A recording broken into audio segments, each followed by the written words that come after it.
On s'en parlait. Je sors de la douche. J'ai monté ma vidéo. Je vois quoi? Tu peux commenter ça? MDR. Sur ma dernière vidéo. J'en ai marre de faire 0 vues. Moi, depuis que je suis petite, je suis bercée par les Disney en fait. En grandissant, plus j'ai réalisé que c'était clairement pas représentatif des femmes. Une femme qui fait le ménage en chantant toute la journée pour 7 mecs. Une femme qui fait toute sa vie le ménage. Toujours, hein, on sait jamais. Peut-être c'est pourquoi on est né, hein. En attendant un homme. C'est absolument pas représentatif des femmes. Et vous voulez savoir pourquoi? Parce que c'est une vision d'homme. Mais aujourd'hui, on va parler de quoi? On va parler des vraies femmes qui ont marqué l'histoire. On va commencer dès le 5e siècle en Chine. En Chine. On verra plus tard. Parce que dans cette vidéo, vous allez apprendre quoi? Vous allez apprendre que Mulan, elle était pas du tout chinoise. C'était pas du tout une représentante du féminisme avant le 20e siècle. Pourquoi? Parce que pour eux, c'était normal. On a régressé niveau mentalité. Est-ce que c'est bon pour vous en fait? Également que la légende a complètement changé. Mulan, enfin plutôt Roi Mulan, si je le prononce bien. Cette personne est littéralement tirée d'un fait réel et on la connaît pourquoi? Parce qu'il y a un truc qui a marqué notre temps et c'est quoi? Une chanson, tout simplement, la balade de Mulan. Un petit extrait maintenant. Elle a été écrite entre le 5e et le 6e siècle. Dans cette chanson, elle est décrite comme une femme qui part à la guerre à la place de son père, donc comme le Disney, mais à 12 ans et avant elle était tisseuse. Voilà, découvrir son identité à la fin du film et tout le monde s'en carre le cul. Personne n'a rien à foutre. Pour elle, elle a gagné des batailles, c'est carrément bien en fait. On s'en fout, fille ou garçon. Mentalité les gars. C'est la première femme guerrière dans la littérature chinoise à ce moment-là. Donc Slay Mulan. Et vous voulez savoir pourquoi est-ce que les mentalités elles ont régressé aussi? Simplement parce que le fait qu'une femme se batte au combat, c'est pas du tout nouveau à cette époque. Non, puisqu'au Japon, ça existe carrément déjà. Hein. Vraiment le chinois du plagiat de A à Z. Au Japon, ça existe déjà et c'est des femmes samouraïs guerrières. Voilà, c'est des Onna Bugeisha. Et la traduction, c'est artiste martiale féminine. Donc, ça existait carrément à l'époque, mais juste au Japon. Et vous voulez savoir un truc qu'on ne sait pas tous? C'est que Mulan, elle a pas du tout combattu avec la Chine.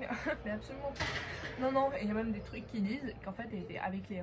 Oui, avec lui. Vous savez pourquoi elle n'est pas combat aux côtés des Chinois?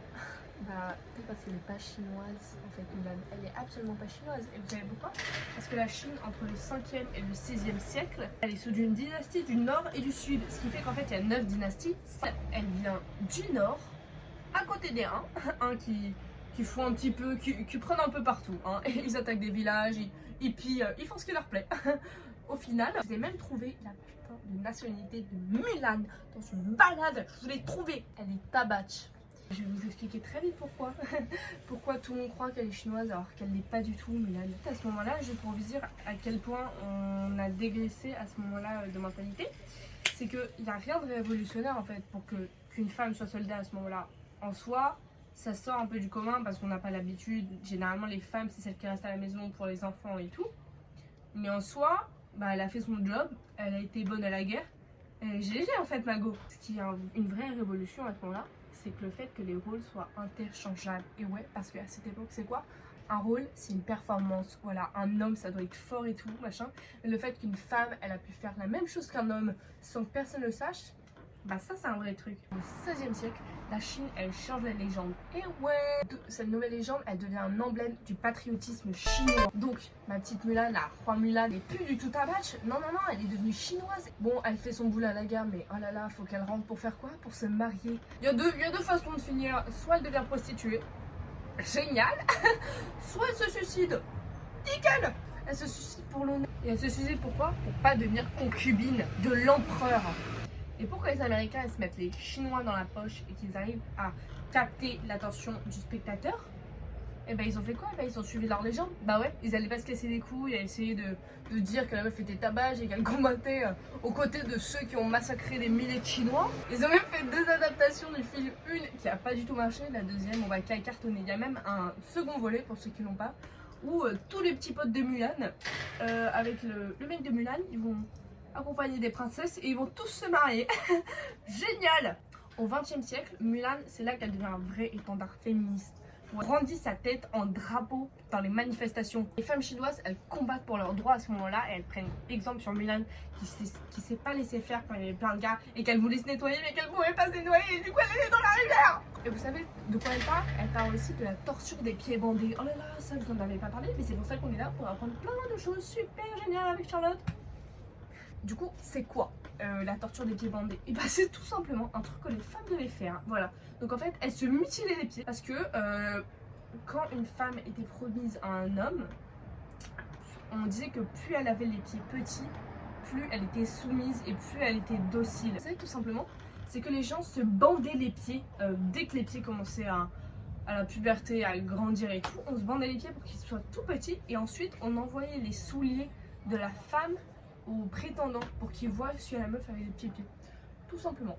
Donc une femme se coupait les pieds pour avoir un gars qui avait même pas la cala pour qu'elle elle s'occupe de gosses. Cette torture elle était qualifiée comme une forme rituelle du passage de l'adulte enfin de l'enfant à l'adulte. Mais bon ça en vrai c'était juste une sorte de petite mise en forme juste pour que le patriarcat ait une petite raison pour convaincre les femmes et faire allez soyez soumises. Soyez soumises. C'est fou de pas vouloir. Je comprends pas ce que vous trouvez pas de génial à être soumis en fait. Voilà, donc c'est l'histoire de Roi Mulan. Si vous avez bien aimé cette vidéo et si vous avez appris des trucs, bah lâchez un petit pouce, abonnez-vous, mettez un commentaire pour que YouTube arrête de me boycotter. C'était hyper intéressant, je le sais, j'étais hyper investie et ça fait 3 jours que je fais des putains de résumés. Regardez. C'est que des pages.